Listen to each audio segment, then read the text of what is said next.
Hello, my name is Dennis Bank, and welcome to another episode of Yada Bits. In this episode, we will once again see how the Bible crushes secular science on truth, knowledge, and practice. In the mid 1800s, at a distinguished medical teaching hospital in Vienna, 1 out of every 6 women died in the maternity ward. This mortality rate was similar to other hospitals around the world. The obstetricians attributed the death to constipation, or delayed lactation, or fear, or poisonous air. Each morning, the first order of business was to have the physicians and medical students perform autopsies on patients who passed away during the preceding 24 hours.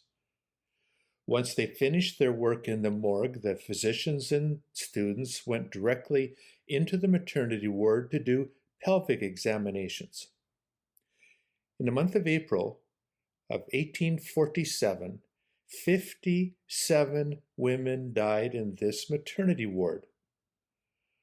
Dr. Semmelweis, a physician and scientist, as well as an early pioneer of antiseptic procedures, observed that most of the women that became sick were those cared for by the physicians and medical students doing the autopsies. He questioned whether it was possible that these caregivers were spreading an invisible poison. He then suggested that physicians and medical students wash their hands with calcium hypochlorite, which, although toxic and irritating to the skin, is effective as a disinfectant in water purification. It's like a bleach. The procedure of carefully washing hands before attending to the living patients was instituted immediately. The following month, the results were outstanding. Only 1 out of 42 women died. And during the second month after starting the washing procedure, only 1 out of 84 women died.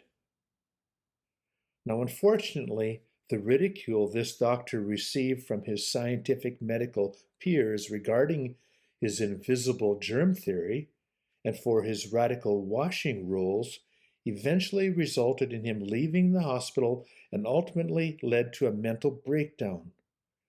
During his incarceration in an asylum, he was severely beaten and as a result died from an infection he acquired due to the beatings.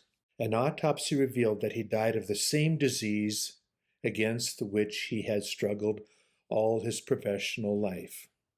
Now, although modern science generally credits Dr. Semmelweis and his contemporaries, like Louis Pasteur, with the discovery of the germ in the mid-1800s, it may come as a surprise to you that 35 centuries earlier the Bible provided specific instructions on how to cleanse after coming in contact with a dead body. This is the law when a man dies in a tent.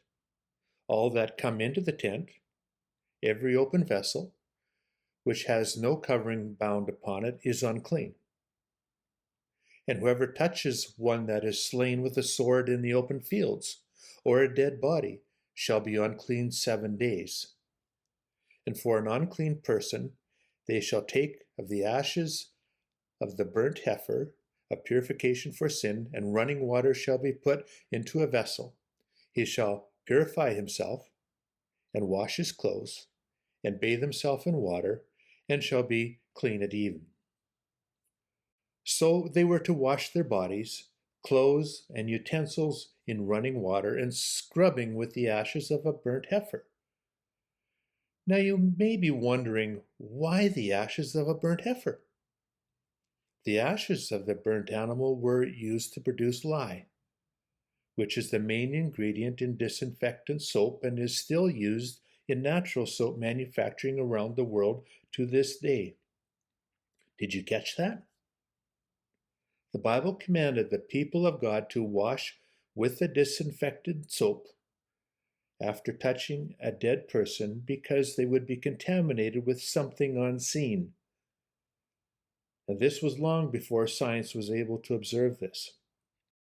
How many people lost their lives because no one was paying attention to the book of life? That is the Bible. The answer, my friend, was there long before this human problem surfaced. Perhaps you're facing a challenge in your life today.